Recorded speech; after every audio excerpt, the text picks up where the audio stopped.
Bem, meus queridos, neste momento nós estaremos iniciando a nossa apresentação. Em primeiro lugar, eu sou muito grato a todos vocês que se inscreveram no seminário temático do mês de novembro.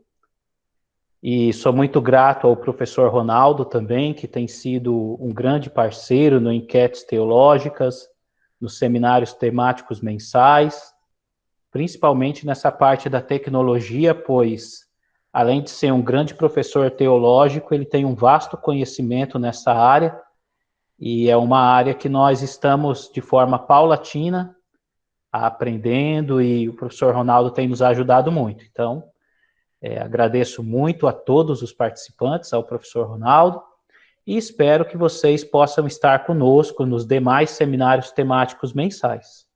No final desse, eu estarei falando do seminário temático mensal para o mês de dezembro. Em janeiro não teremos por motivo das férias, e de fevereiro a dezembro do ano que vem, retornamos com os seminários mensais.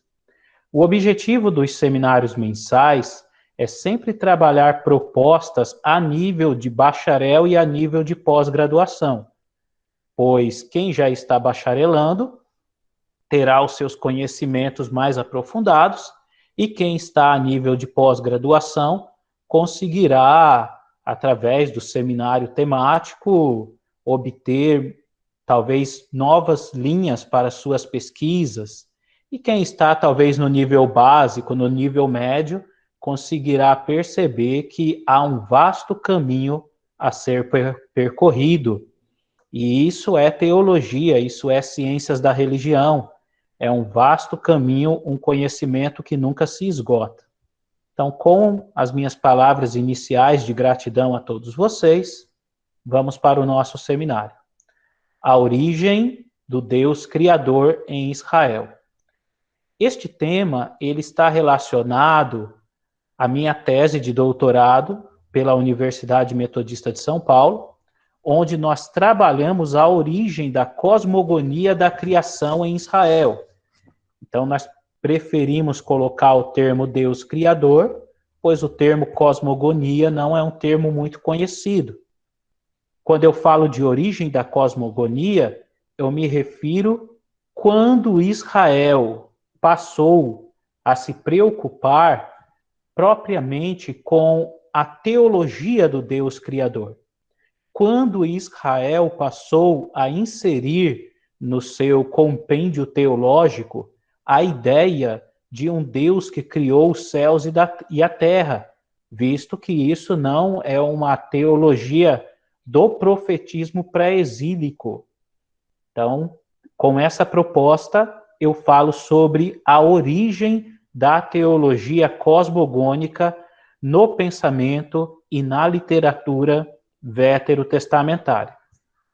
Nossos objetivos, compreender a origem do conceito de Deus Criador em Israel e analisar as influências dos mitos mesopotâmicos para a cosmogonia da criação de Israel. É preciso sempre trabalhar com o termo Israel, pois estamos falando do Antigo Testamento, que não é uma literatura cristã, mas é uma literatura judaica e arremete a um conceito sociológico, histórico, literário, teológico do povo de Israel nos períodos chamados de períodos pré-exílicos, exílicos e pós-exílicos. Nesta perspectiva, é importante ressaltar que Israel sempre foi um grande assimilador de costumes, e a religião de Israel, ela também recebe várias influências. Observa-se que hoje, no Enquetes Teológicas, conseguimos compreender a influência egípcia na literatura de Sefer Shemot, em hebraico, Sefer Shemot, segundo a Septuaginta, o livro do Êxodo, o livro da saída. Então, temos a construção literária do Moisés, com influências egípcias, e assim é o Antigo Testamento. ele tem influências assírias, influências babilônicas e vastas influências cananitas, que levou o profetismo do 7º século a sempre se inclinar de forma mais ameaçadora, redirecionar profecias e oráculos de ameaça contra Israel, por motivo de desobediência, e contra as nações circunvizinhas. No entanto, em todo esse pensamento pré-exílico, não há uma tentativa de se levantar propriamente a teologia do Deus Criador. Não faz parte da literatura isaiânica ou proto-isaiânica, Oséias, Amós, ou até mesmo da chamada literatura deuteronomista ou deuteronomística. Alguns dos termos que eu utilizo, se vocês não compreenderem e quiserem anotar para perguntar, podem fazer isso. O nosso roteiro trabalhará a introdução, o contexto histórico, a análise exegética, considerações finais, assim como a bibliografia, onde nós sugerimos algumas obras em português e inglês, que podem auxiliar muito vocês na investigação teológica de todos vocês. Nossa introdução. Observaremos que o texto do Deutero Isaías deslumbra uma nova característica no estilo do profetismo do período veterotestamentário, visto que entre os profetas, principalmente os de período pré-exílico, podemos identificar que as profecias eram repletas de denúncias e ameaças. Também analisar-se-á, no decorrer deste capítulo, a nova teologia iniciada pelo profeta Deutero Isaías em Israel. Refiro-me à teologia do Javé como Deus criador do cosmo.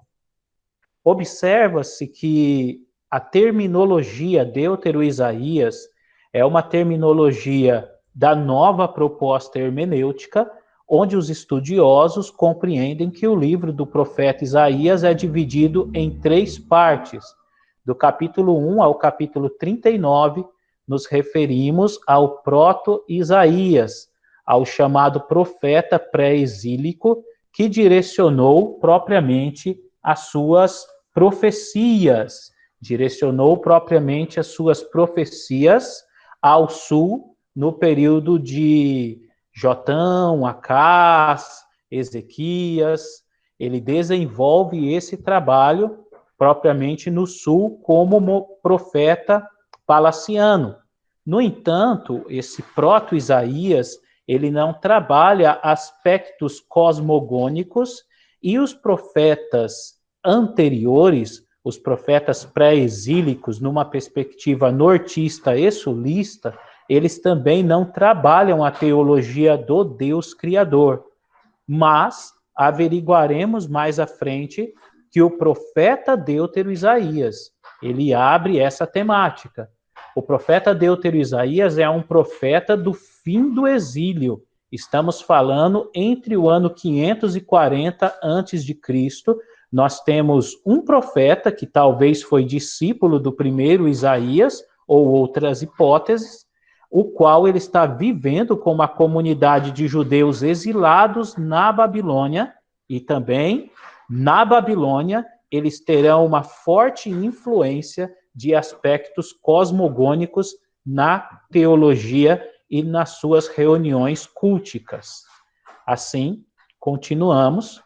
Por fim, será discutida a problemática relacionada ao verbo hebraico bará, junto às palavras Hashamayim, os céus, e Haaretz, a terra, direcionadas a Javé, tendo em vista que nenhum outro profeta do período veterotestamentário direcionou o verbo bará, criar, a Javé.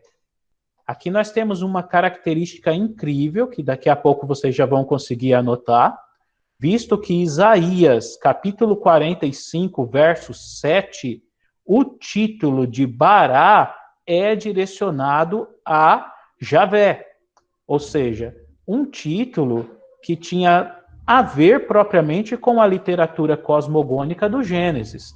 Nós temos o Gênesis, Sefer Bereshit, Gênesis capítulo 1, versículo 1, trabalhando propriamente a ideia cosmogônica.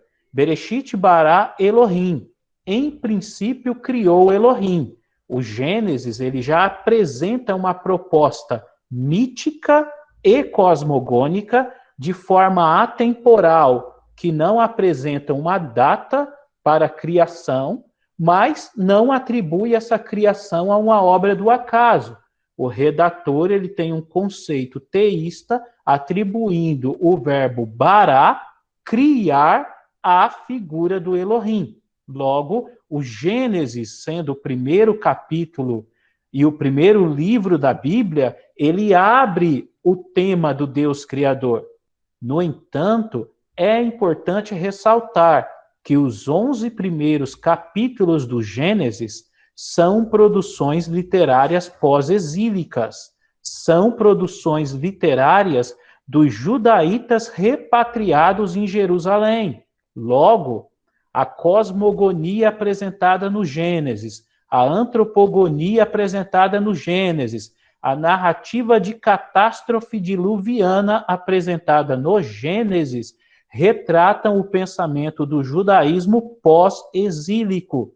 Nessa proposta, não teríamos Moisés, um autor do Gênesis, até porque, na perspectiva da cronologia bíblica, Moisés, ele teria vivido no ano 1445 a.C., ou 1200 a.C., mais perto de Faraó Nepta. E todas essas datas seriam muito complicadas, porque nós não teríamos ainda a construção do paleo-hebraico, do semítico, que teria influenciado o paleo-hebraico, que seria uma língua aí que teve abrangência no finzinho do século X e no século IX e no século VIII.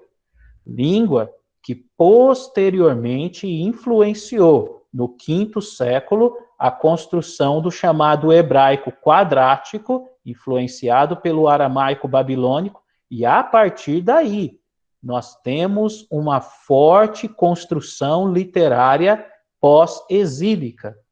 Mas o nosso profeta, o profeta Deutero Isaías, ele não é um profeta pós-exílico, ele é um profeta exílico do final do cativeiro babilônico. Por isso, ainda na introdução, continuamos.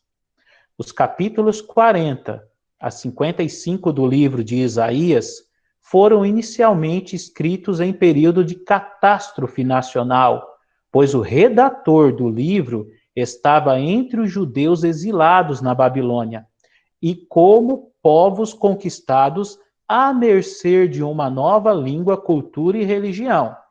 Observa-se que o profeta deutero-isaiânico e a comunidade de judeus estavam, talvez, em um pequeno vilarejo ou uma localidade da Babilônia em conjuntos, como uma comunidade judaica. No entanto, eles não estavam à mercê da língua babilônica, da cultura e da religião. A língua babilônica, a cultura e a religião era a língua que estava dominando na sua totalidade. E os babilônicos, eles eram um povo de característica cosmogônica. Quando nós falamos de Império Babilônico e exilados, estamos falando daquele império que se refere à terceira dinastia. Que dinastia seria essa? Dinastia caldaica. É a dinastia que se iniciou no ano 626 a.C., com Nabopolassar, pai de Nabucodonosor, e permaneceu até propriamente o ano 539 a.C., quando o príncipe Belsazar, ele foi derrotado, assassinado pelo imperador Ciro, rei da Pérsia. E é interessante, foi o tema do seminário anterior, como os judeus exilados enxergaram Ciro, rei da Pérsia, como uma espécie de Messias, com características soteriológicas, um salvador do Israel exilado. Então, a perícope de Isaías, capítulo de número 45, do 1 ao 7, trabalha muito essa perspectiva do título messiânico atribuído a Ciro. Mas o mesmo capítulo 45, indo um pouco mais à frente, ele abre uma outra teologia, que é a teologia que veremos a seguir, a teologia do Javé como Deus Criador. Observa-se que a religião babilônica, com sua declaração de fé no Marduk, Criador e Salvador, vista no Enuma Elish, contribuiu para que o profeta Deutero Isaías produzisse uma literatura, Isaías capítulo 40 a 55, onde os títulos de Criador e Salvador empregados ao deus Marduk fossem redirecionados a Javé, que foi descrito pelo profeta Deutero Isaías como o único Deus salvador e criador dos céus e da terra. Aqui eu já começo a fazer uma alusão à religião babilônica da terceira dinastia, dinastia caldaica, que era uma religião inclinada à adoração de Marduk. Falando um pouco de Marduk, Marduk era filho de Ea, dentro da mitologia e da teogonia babilônica. Marduk era filho de Ea, e os babilônicos, eles estavam passando por um momento muito difícil por causa de uma divindade feminina por nome de Tiamat. Tiamat, ela estava subjugando deuses e homens, e nenhum deus de Anshar era suficiente poderoso para enfrentar Tiamat. Então, essa história que eu estou narrando está no Enuma Elish, que nós vamos falar dele mais à frente. O Enuma Elish foi um achado arqueológico, 7 tábuas, onde nessas 7 tábuas anunciava-se a cosmogonia da criação babilônica. Como essa ideia de criação dos céus e da terra dos babilônicos foi retratada. E o Enuma Elish conta isso. O Enuma Elish é como se fosse uma espécie de Bíblia dos babilônicos da dinastia caldaica, sendo que as tradições do Enuma Elish são muito mais antigas do que o próprio texto. Logo, nós temos no Enuma Elish toda uma ideia cosmogônica de construção dos céus e da terra, e os judeus estavam à mercê de tudo isso. Ou melhor dizendo, eles estavam juntos de tudo isso. Eles estavam compactuando com a ideia de um Marduk que criou os céus e a terra, de um Marduk que criou o cosmo. A teologia do Marduk criador era a teologia central da religiosidade babilônica.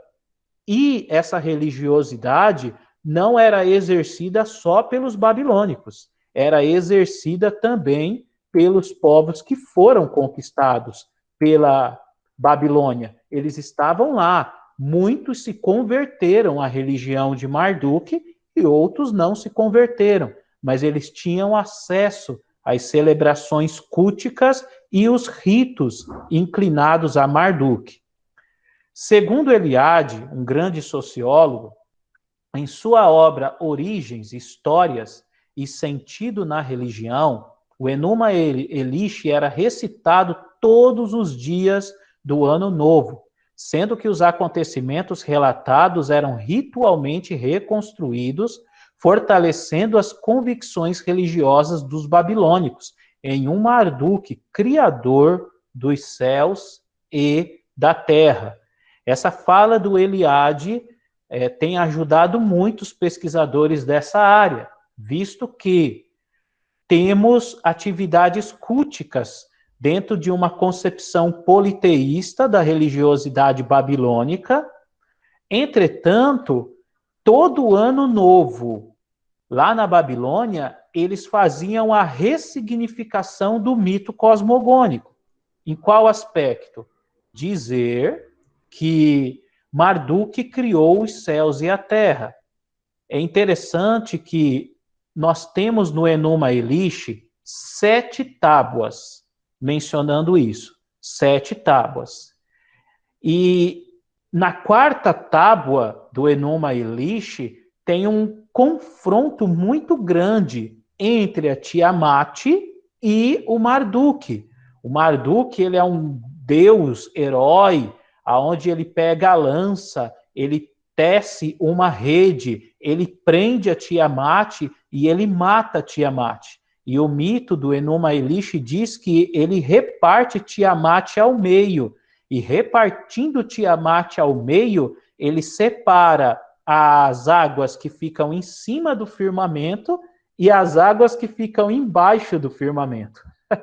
Olha que algo muito parecido com o Gênesis, onde diz que Javé faz separação de águas e águas, as águas em cima do firmamento e as águas embaixo do firmamento.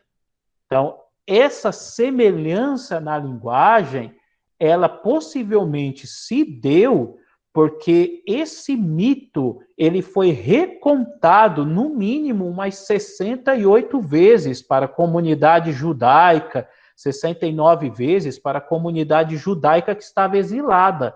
Então, eles tiveram acesso a isso, porque a teologia do Deus que faz separação entre águas e águas, numa perspectiva judaica, ainda não existia em Israel. Não é um conceito da literatura pré-exílica, nem das sagas deuteronomistas, nem da literatura de Samuel ou de Reis, nem do profetismo pré-exílico. Isso é uma construção teológica exílica, pós-exílica. Logo, esses judeus que vão estar em Jerusalém, no chamado período pós-exílicos, os repatriados judaítas, eles vão construir isso. Eles vão trabalhar propriamente para reconstruir uma teologia da criação onde as bases da criação não estejam inclinadas em Marduk, mas as bases da criação estejam inclinadas em Javé, o Deus Criador. No entanto, a teologia pós-exílica e os repatriados judaítas, eles são uma mistura de 2 povos. Eles são uma mistura do norte e eles são uma mistura do sul. Acredito que vocês lembram que o Reino do Norte caiu no ano 722 a.C. Grande parte dos nortistas samaritanos foram mortos, alguns foram deportados para Samaria, outros permaneceram em Samaria e outros desceram para o sul. E quando veio a dominação babilônica, entre o ano 605, entre o ano 597 a.C., grande parte desse povo do sul de Judá, que era uma junção de nortistas com tradições eloístas e de sulistas com tradições javistas, foram levados para a Babilônia. E depois que eles retornaram, nós temos a mistura das tradições. Nós temos a 2ª geração, os filhos retornando do cativeiro babilônico, misturando as tradições relacionadas ao pensamento javista e eloísta, e é aí que nós vamos ter a construção da chamada teologia cosmogônica de Israel, nesse período pós-exílico. No entanto, a origem disso não está no Gênesis, porque o Gênesis é pós-exílico. A origem disso está no Deutero Isaías. Continuando. Eliade notifica que os povos conquistados e exilados na Babilônia ou aderiram a essa verdade ou a refutavam, reconstruindo por meio da literatura ou de forma oral a negação dessa teologia. Então, realmente imagina como era uma tarefa difícil, para aqueles que estavam exilados. E na Babilônia tinha escravos egípcios, judeus, assírios. Os babilônicos, eles eram a potência hegemônica política. Eles dominaram tudo. Foi 70 anos de dinastia caldaica e eles dominaram tudo. Ninguém conseguia dominá-los até então. Então, os povos exilados, eles tinham duas opções. Ou eles aceitavam a verdade religiosa do Marduk, criador dos céus e da terra, segundo a narrativa do Enuma Elish, ou eles refutavam isso, buscando ressignificar a sua própria teologia com base nos seus deuses como elementos da criação, como deuses autores da criação, e não propriamente o deus Marduk. Nessa perspectiva, Israel resolve fazer ao contrário, resolve ir pelo caminho de não aceitar a religião marduquiana, mas de refutar essa religião, construindo uma nova teologia. Então, eles trabalham de forma apologética, no objetivo de reconstruir a sua teologia, colocando as tradições nortistas e sulistas, eloístas e javistas, numa concepção do Deus criador de Israel. Embora isso é uma linguagem ainda muito do Gênesis, o Deutero Isaías ele é um pouco mais centrado na ideia do Javé criador. Vamos seguir.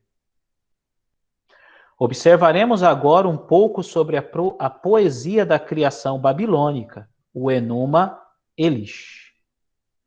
De acordo com Pontes, esta poesia da criação babilônica foi descoberta por Austen Harry Layard em 1849, em forma fragmentada nas ruínas da biblioteca de Assurbanipal, em Nínive, e publicado por George Smith em 1876. Estamos falando de uma grande descoberta arqueológica do século XIX, que influenciou muito a interpretação dos novos posicionamentos teológicos e hermenêuticos, que iriam propor uma interpretação não cristã e não judaica, mas uma interpretação a partir do texto como uma literatura que trabalha mitos, sagas e lendas.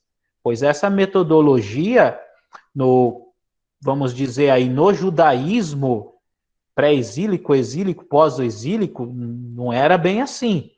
E no próprio cristianismo de origem, até no cristianismo medieval, não se tinha essa interpretação. Logo, essas construções do texto bíblico eram interpretadas de forma literal. E a partir do século XIX, com os grandes achados arqueológicos, essa literalidade histórica do texto será revista e retrabalhada como uma produção literária que segue os métodos literários de interpretação. Aí nós vamos ter a possibilidade de enxergar o texto bíblico em uma proposta onde os redatores eles recebem tradições de fora, eles recebem mitos de fora, e isso contribui na construção de suas tradições, dos seus mitos, das suas sagas e etc. Então, essa descoberta do Layard, em 1849, ela surtiu um efeito muito positivo para os estudiosos modernos. Este texto tinha cerca de 1000 linhas escritas em babilônico antigo, sobre 7 tábuas de argila, cada uma com cerca de 115 a 170 linhas de texto. Observa-se que o Enuma Elish é uma das fontes mais importantes para a compreensão da teologia babilônica do período caldaico e como o deus Marduk era cultuado como Deus criador, o Deus autor da criação. Então, como nós já falamos, o Enuma Elish era a Bíblia dos caldeus da terceira dinastia. Eles tinham o Enuma Elish como a sua fonte de inspiração e a forma de eles darem explicação à origem do cosmo e à origem do homem. É interessante que é na sexta tábua, isso eu acho que é legal vocês anotarem. É na sexta tábua do Enuma Elish que relata Marduk criando o ser humano. Então, depois de Marduk, ele rasgar a Tiamat ao meio e com uma parte ele criar os céus e com a outra parte ele criar a terra e fazer separação das águas acima do firmamento e das águas embaixo do firmamento, ele utiliza o sangue de Tiamat e cria o homem. Qual a finalidade? Servir os deuses e trabalhar para os deuses. O interessante é que no Gênesis, o homem ele é criado no sexto dia. E no Enuma Elish, o ser humano é criado na sexta tábua. Então, tudo isso tem um paralelo muito interessante. Observa-se que o Enuma Elish é uma das fontes mais importantes para a compreensão da teologia babilônica do período caldaico e como o deus Marduk era cultuado como Deus autor da criação.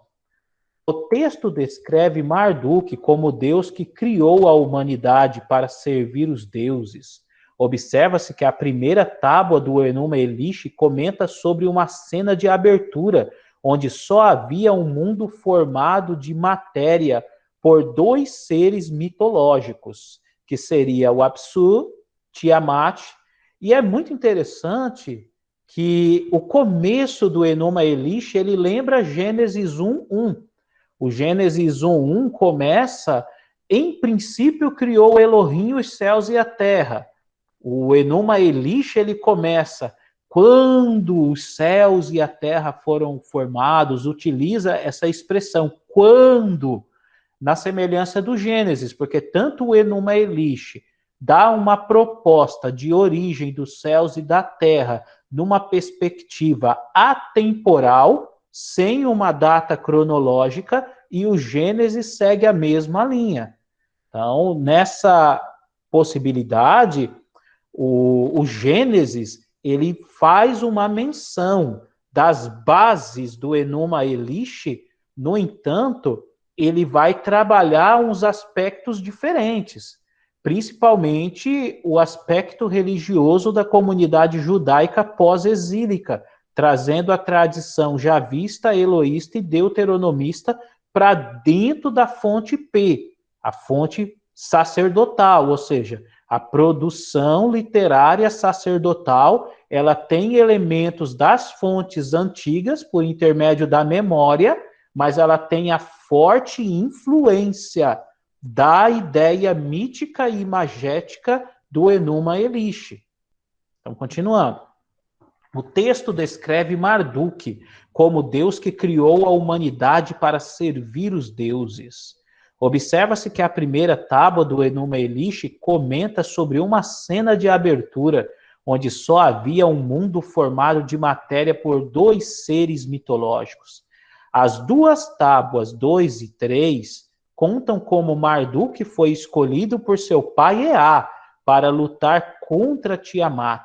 Na tábua 4, Marduk foi elevado à supremacia entre os deuses. Esta descreve o momento em que Marduk dirige-se à batalha contra Tiamat.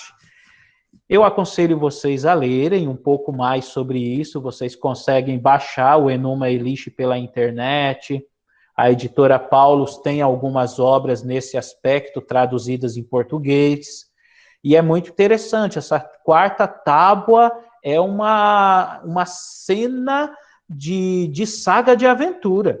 onde a gente tem o herói marduquiano lutando contra Tiamat ao ponto de pegar armas e lutar e vencê-la. É uma cena muito interessante. A tábua 4. Vamos lá.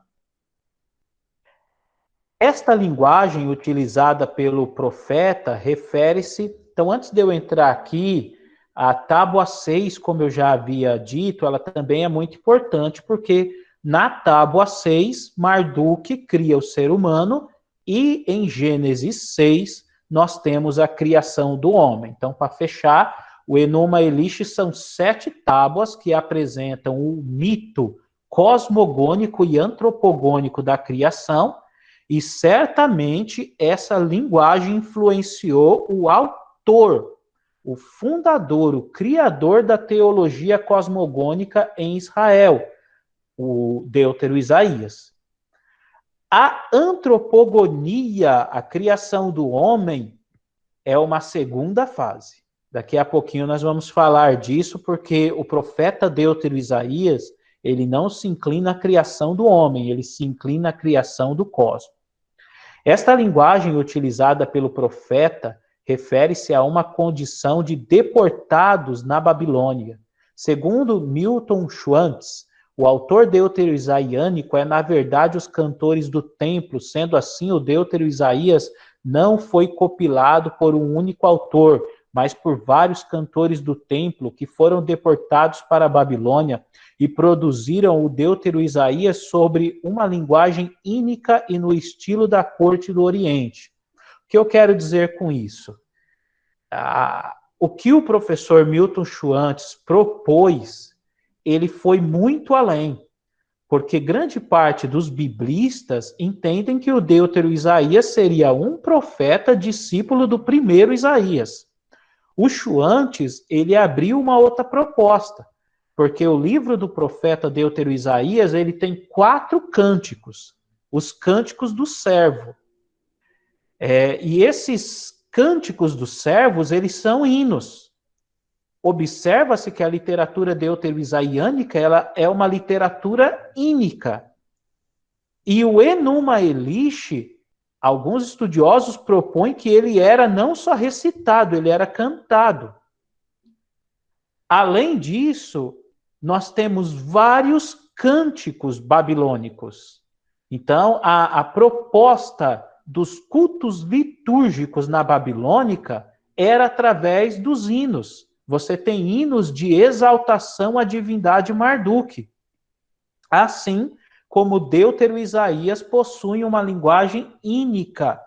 Nesse aspecto, é interessante ressaltar que a possibilidade do Deutero Isaías ser autores que se referem aos cantores do templo, o templo que foi destruído pelos babilônicos, é muito grande. Nessa perspectiva, nós temos cantores levitas construindo essa literatura e recebendo influências literárias e ínicas babilônicas. Ou seja, eles estão cantando a força de Marduk como Deus criador, no entanto, isso é uma mentira, falando no pensamento dos autores do Deutero Isaías. A verdade é que Javé é o autor da criação.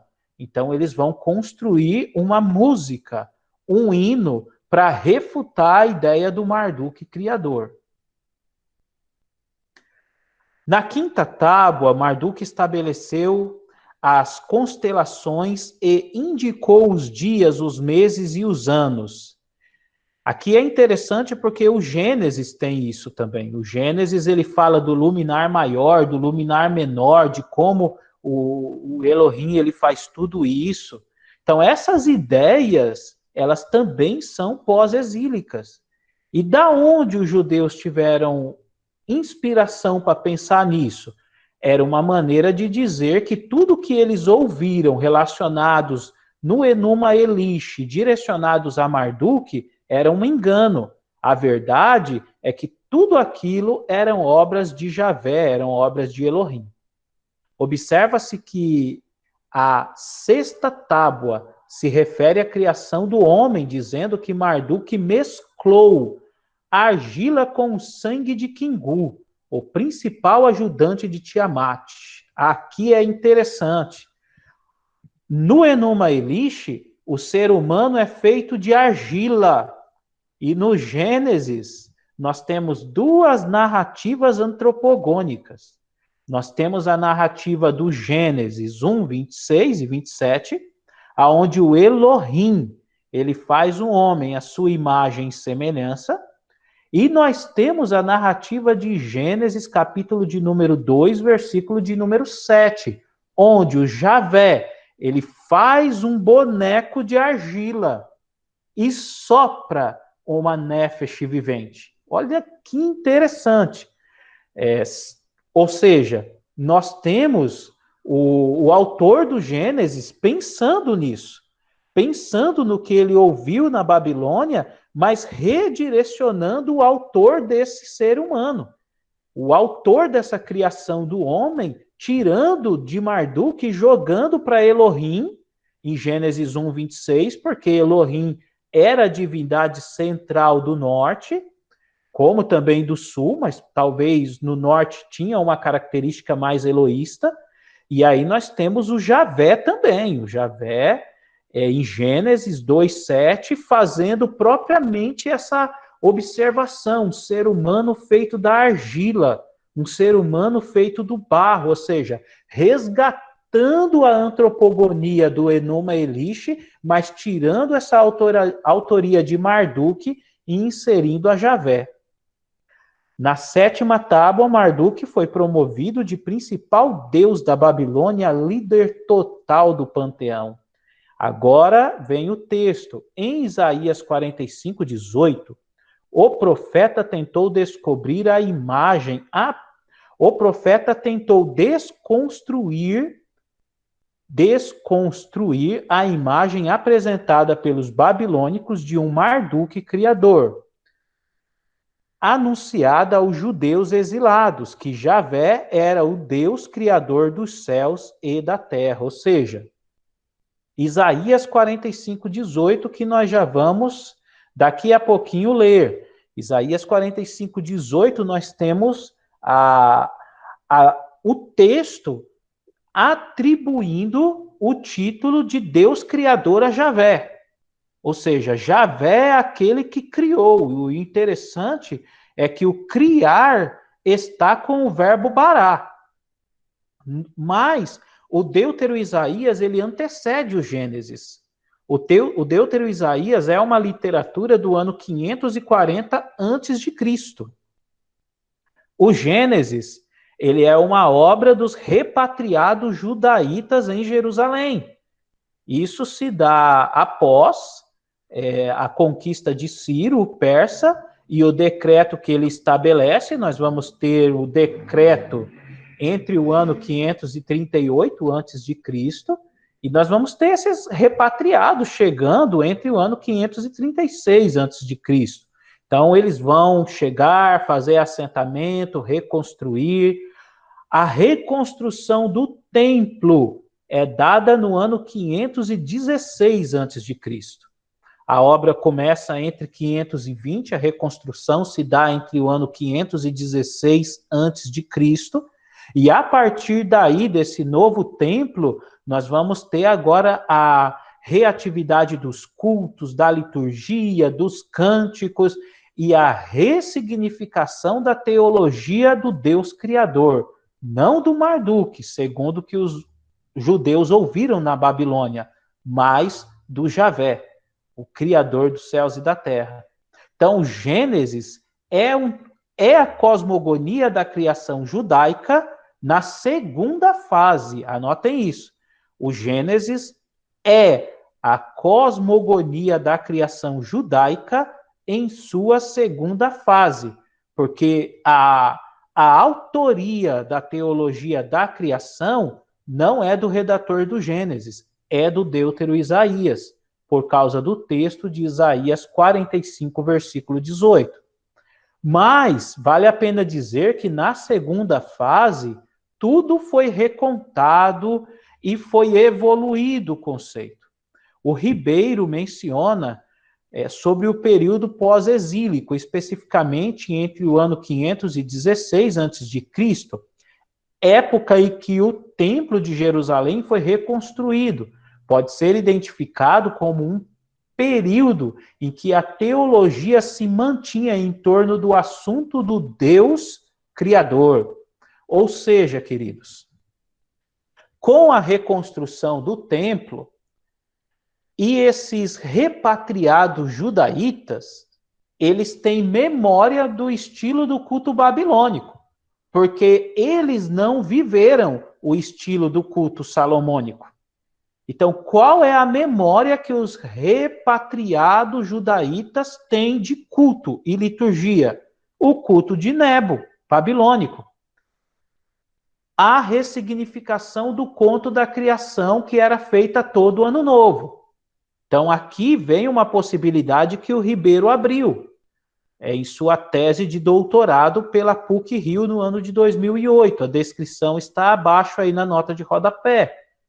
Que o segundo templo, o templo de Zorobabel, ele foi caracterizado pelo Gênesis, capítulo de número 2, capítulo de número 3, como uma tentativa de fazer a ressignificação do mito da criação no Ano Novo judaico, né, o Shana Tová. Todo Shana Tová, todo Ano Novo judaico, neste segundo templo, tinha a recitação do Gênesis. E como Bereshit bara Elohim et hashamai ve'et haaretz, e como Elohim criou os céus e a terra. E também a recontagem, a ressignificação do conto antropogônico, do mito antropogônico. Quando o Elohim faz o homem à sua imagem e semelhança, e quando Javé, ele faz o boneco de argila e sopra uma nefesh vivente. Nós temos duas tradições de criação do homem, porque os repatriados judaítas, eles têm duas tradições. Eles trazem tradições eloístas e javistas.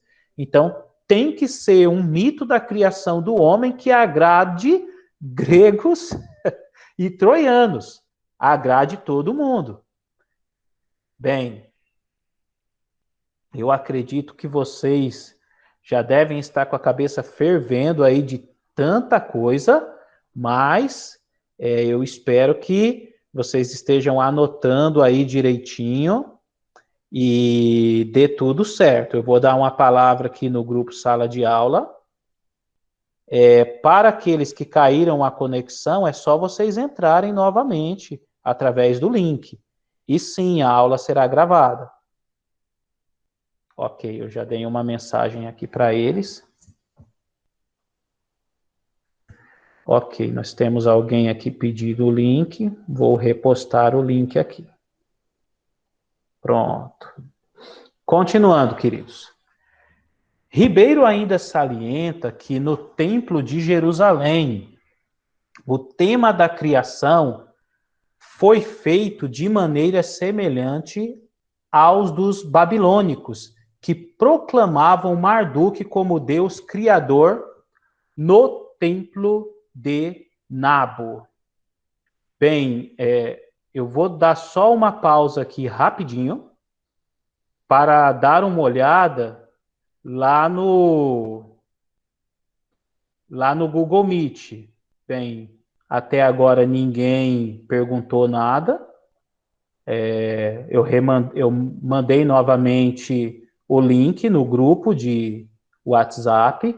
Eles, para entrar novamente, precisariam solicitar e ninguém solicitou. Então, vamos continuar. Ribeiro ainda salienta que no Templo de Jerusalém, o tema da criação foi feito de maneira semelhante aos dos babilônicos, que proclamavam Marduk como Deus criador no Templo de Nabo, ou seja, aquilo que eu estava falando. Todo ano novo babilônico, no Templo de Nabo, vamos dizer sobre Marduk, autor dos céus e da terra, e Marduk, criador do ser humano. Vamos cantar o Enuma Elish, ressignificando essa criação. Todo ano era recontado o mito da criação e Marduk era enaltecido como o criador. Por fim, observa-se que a redação do Deutero Isaías serviu para inspirar os redatores da cosmogonia e antropogonia da criação, vista nos textos de Gênesis, capítulo 1, do 1 ao capítulo 2, verso 4, e do 2, verso 4b ao verso 25, os quais escreveram pela segunda vez que Javé era o Deus autor da criação. Ou seja, isso muito interessante, porque o Deutero Isaías, ele abre caminho. Isaías 45, verso 18, abre caminho, querendo dizer, não é Marduk o Deus criador, quem é o criador é Javé, ponto. Então, essa comunidade exilada tinha o Deutero Isaías como seu orador, o qual tentou retrabalhar e redirecionar o título de criador. Ou seja, criador é propriamente Marduk, criador é propriamente Javé e não Marduk. Javé é o criador e não Marduk. Bem, o pessoal aqui do grupo estão tendo dificuldade. Eu vou dar uma fala aqui para eles. Queridos, eu vou gravar o áudio para vocês irem acompanhando em áudio, ok? Pronto. Então, vamos lá. Temos o Deutero Isaías, ele conseguindo abrir um novo caminho, criar uma nova teologia, porque no período pré-exílico não existia isso. Não existia a teologia do Deus Criador. Enfim, ele abre esse tema, e o redator do Gênesis, ele abrange esse tema. É importante destacar que a cosmogonia da criação do Gênesis, então, é a segunda fase, uma fase mais elaborada, com mais recursos e com mais interações, uma fase evoluída do conceito cosmogônico e antropogônico. Vamos partir para Isaías capítulo 45, verso 14, é a nossa análise exegética. Por que o 14? Porque a perícope começa a partir do 14. Nós vamos ter do 14 ao 18 características centrais dessa nova teologia que estará influenciando Israel. Então vamos lá. Javé, sou o único El, Isaías 45, 14. Observa-se que no período exílico e pós-exílico, o texto do Deutero Isaías não defendeu uma monolatria, mas um monoteísmo, sempre com a intenção de esclarecer aos exilados e aos repatriados que os deuses babilônicos eram ídolos e o único El, em hebraico, o único El, ou o único Deus, era Javé. Adoração centrada a um único Deus, mas reconhecendo a existência de outros, ou seja, estamos falando de uma crença em um único Deus e a negação da existência de outros deuses. No judaísmo pré-exílico, essa característica era diferente. Estamos falando do judaísmo pré-exílico da chamada monolatria. Eles acreditam que existe vários deuses, mas eles resolvem cultuar um. O judaísmo exílico pode ter essa mesma proposta, porque eles estão diante de várias divindades babilônicas, mas eles estão redirecionando a sua fé a Javé, o único El. É uma afirmação de fé, é uma afirmação apologética. Se Javé é o único El, logo Marduk, Tiamat, Ea e todo o panteão de divindades babilônicas são falsos. Olha a tentativa do autor em estabelecer a fé em Javé como uma fé única, estabelecer a fé em Javé em uma fé centrada em detrimento à fé dos outros deuses, que talvez ele não nega a existência, mas ele resolve se inclinar a um único Deus numa perspectiva de monolatria e não de monoteísmo. A ideia de monoteísmo é uma ideia pós-exílica, é uma tentativa de se construir o Javé como um único Deus, em detrimento à proposta monolátrica. Javé é o único Deus numa perspectiva monoteísta, mas isso vai ser fortemente trabalhado no pós-exílio. Continuando. Profeta, afirmação de fé no El, Elohim Salvador de Israel, em Isaías 45, do 15 ao 17. Bem, nestes versos, temos uma oração efetuada pelo profeta, onde ele chama Javé, no verso 15, de Elohim, e Salvador de Israel. Então, aqui é interessante. São títulos que o profeta Deutero Isaías trabalha na figura de Javé, muito interessante. Javé, ele não é só Javé, ele é Elohim. Essa ideia aqui pode ser uma ideia de singularizar o nome, ou seja, não trabalhar o Elohim numa proposta plural, como o nome significa. A terminação sufixo in se refere a deuses.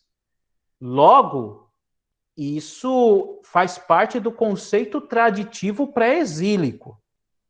Influências cananitas na construção do Elohim, mas aqui no Deutero Isaías, dizer que Javé é Elohim é dizer que ele é o Deus verdadeiro, o único Deus. E ele não é só Elohim, ele é Salvador. Isso é muito interessante. Ele recebe o título de Salvador aqui também. Ele recebe o título daquele que seria capaz de tirar Israel do cativeiro babilônico e inserir Israel na Terra Santa, né? No conceito de Terra Santa. Inserir Israel novamente em Jerusalém. O fato do profeta chamar Javé de Elohim de Israel está ligado à teologia exílica e pós-exílica, que apresenta Javé como o único Deus, ou seja, a ideia de começar a se centralizar um conceito monoteísta no pós-exílio, porque no exílio e no pré-exílio estamos falando de monolatria e não de monoteísmo. Análise exegética. Continuando. Javé, eu sou o Criador dos céus e da terra. Isaías 45, do 18 ao 23. Podemos averiguar como o profeta Deutero Isaías falou aos judeus exilados em nome de Javé, destacando a questão da cosmogonia da criação, referindo-se a Javé como Deus Criador. Aqui temos o texto.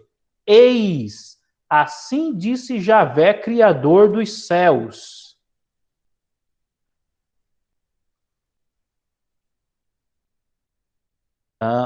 Para discutirmos sobre este assunto, apresentaremos uma breve análise semântica fenomenológica do termo criar e do termo caos, vistos em Isaías 45, 18, e que estão ligados à questão do Javé Criador, ou seja, Isaías 45, 18, nós temos aí o eis, assim disse Javé, Criador dos céus e da terra. Eu vou ler este texto para vocês na minha Bíblia. vou utilizar aqui o texto da Bíblia de Jerusalém para que possamos estar lendo esse texto. Isaías 45, versículo de número 18, que diz assim: Com efeito, assim diz Javé, o Criador dos céus, ele é Deus, o que formou a terra e a fez, ele a estabeleceu, não a criou como deserto, e algumas traduções vazias, não a criou um caos, antes a modelou para ser habitada. Eu sou Javé, não há nenhum outro. Esse versículo 18, ele é a chave da ideia de o Deutero Isaías ser o criador da teologia cosmogônica em Israel. Ou seja, ele colocar essa nova proposta do Deus Criador em Israel. E ele utiliza para isso dois termos. Ele utiliza o termo bará, ele utiliza o termo caos. E é importante destacar que o bará está lá em Gênesis capítulo 1, versículo 1. Então vamos para esse slide. Este termo, visto no verso 18 do livro do profeta Deutero Isaías, está conjugado no cal, gênero masculino singular, tendo como raiz o verbo bará, criar, podendo significar criar num sentido de construir, como também num sentido cosmogônico, se referindo à criação dos céus e da terra. Bem, este termo criar, na perspectiva do bará, ele não é usado por nenhum profeta do Antigo Testamento. Ele é usado pelo Deutero Isaías. E ele é usado para se referir à criação propriamente de Javé. Javé é o Deus Criador. Como ele diz, assim diz Javé, o Criador dos céus e da terra. Ele é Elohim. Ele é Deus. Muito interessante. Então, aqui está a chave. O verso 18 do capítulo 45 apresenta o novo conceito cosmogônico de criação. Não mais de Marduk, mas agora de Javé. Continuando. Este termo, visto no verso 18 do livro do profeta Deutero Isaías, esse nós já lemos. Então, continuando. Em Isaías 40, verso 28, 42, verso 5, 45, verso 18, o termo bará, criar, é visto em sentido de um criar cosmogônico. Então anotem aí, queridos, porque não é só em Isaías 45, verso 18. Nós temos em Isaías 42, verso 5, Isaías 40, verso 28, o termo hebraico bará sendo direcionado a Javé numa proposta cosmogônica. Então, o profeta Deutero Isaías, ele abre isso, ele abre essa temática, uma temática que será evoluída no pós-exílio pelos judaítas repatriados e principalmente pelos sacerdotes após a reconstrução do segundo templo. Nós vamos ter a segunda onda, a segunda fase da teologia cosmogônica da criação. Continuando. Sendo que nos 3 versículos o termo é seguido pelo tetragrama Yavé e está ligado às expressões Haaretz, a terra, como também Hashamayim, os céus, demonstrando um criar cosmogônico e atemporal desprovido de referências cronológicas. Ou seja, lá no Gênesis nós temos isso. Gênesis capítulo 1, versículo 1. Nós temos o termo bará direcionado a Elohim. No Gênesis, o autor da criação é Elohim. E após isso, nós temos a citação que ele criou Haaretz, a terra, e Hashamayim, os céus. Mas como eu já disse, O Gênesis é pós-exílico e o Deutero Isaías é exílico, segundo Gustenberg, Conrad, Schwantes e tantos outros autores.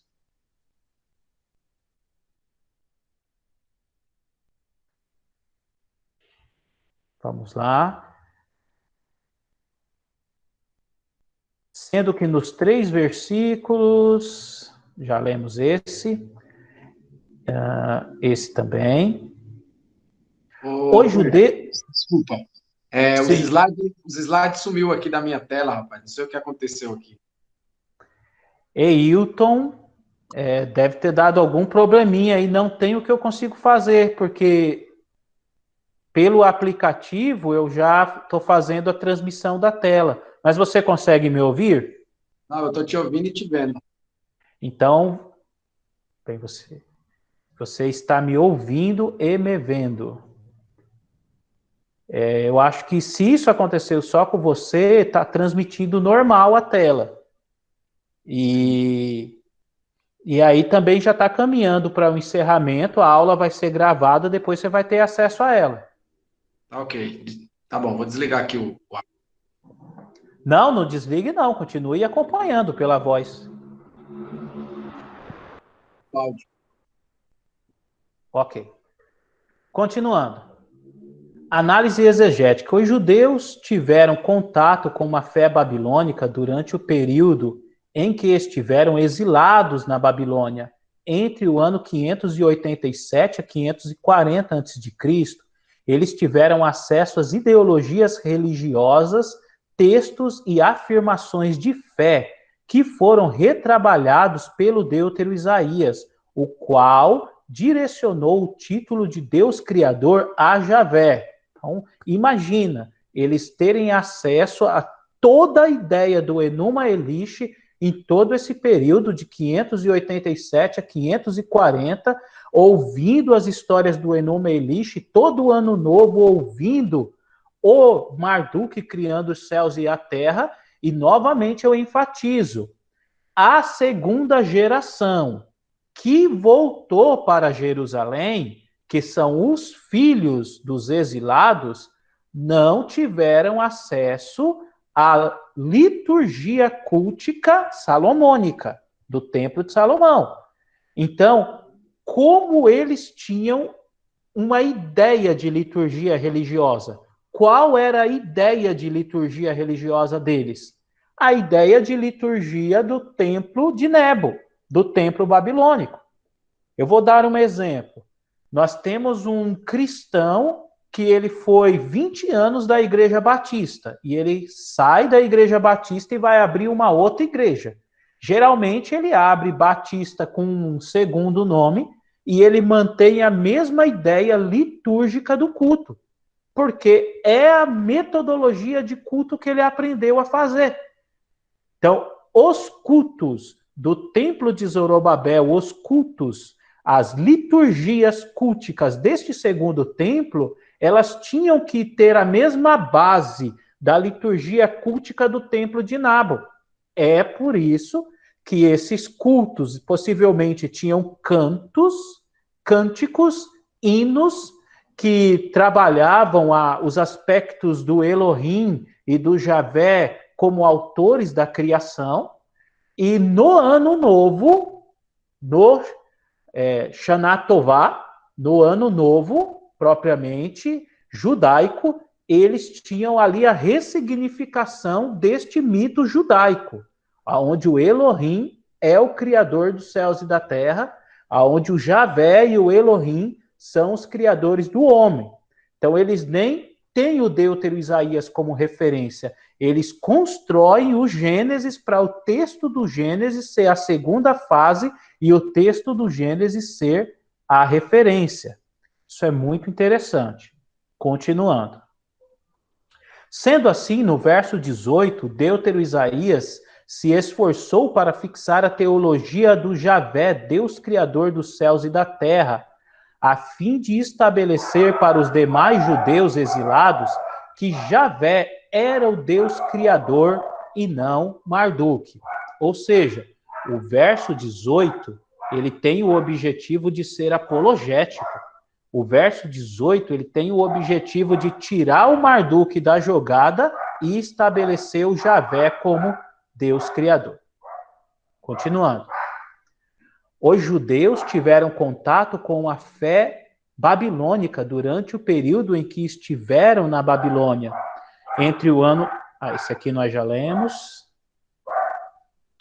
Notamos certas semelhanças no texto do Isaías, capítulo 40, verso 28, 42, verso 5 e 45, verso 18, e no texto de Gênesis 1:1, que diz: Bereshit bara Elohim et hashamai ve'et haaretz. Em princípio criou Elohim os céus e a terra. Observa-se que a semelhança dos dois textos pode ser explicada pelo fato de ambos serem de épocas contemporâneas, sendo que o Deutero Isaías é o mais antigo e o Gênesis 1:1 ele é um pouquinho mais posterior, mas eles são semelhantes porque são quase que contemporâneos e eles trabalham a nova teologia de Israel, a teologia do Deus Criador.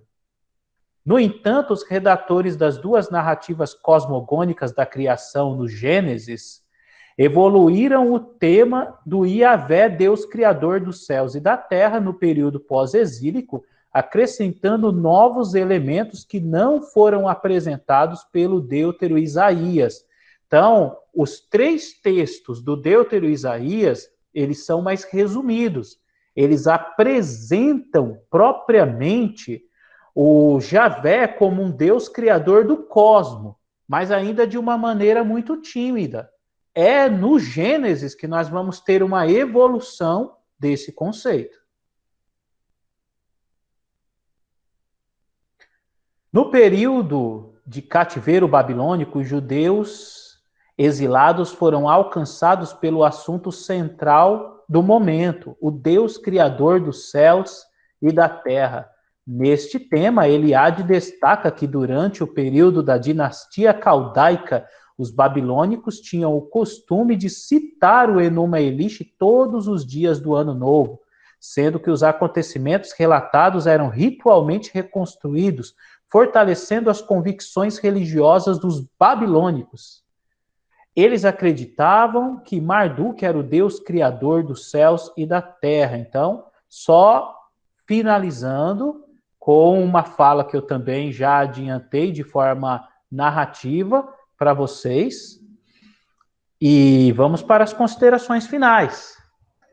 Mediante essa questão, o Deutero Isaías redirecionou o título de Criador a Javé, negando a teologia do Marduk, criador dos céus e da terra. Ou seja, temos no Deutero Isaías o título de criador que era de Marduk redirecionado a Javé. Claro, os babilônicos nada sabiam disso. Era algo muito local da comunidade israelita que talvez pela influência do Deutero Isaías, eles não aceitaram se converter a Marduk. Eles pegaram os elementos das colunas religiosas do Marduk e redirecionaram para sua fé judaica exílica, quando Deutero Isaías agora apresenta a nova teologia do Deus Criador e estabelece agora, entre nós, judeus exilados, quem é o Criador é Javé. Ponto. Muito interessante.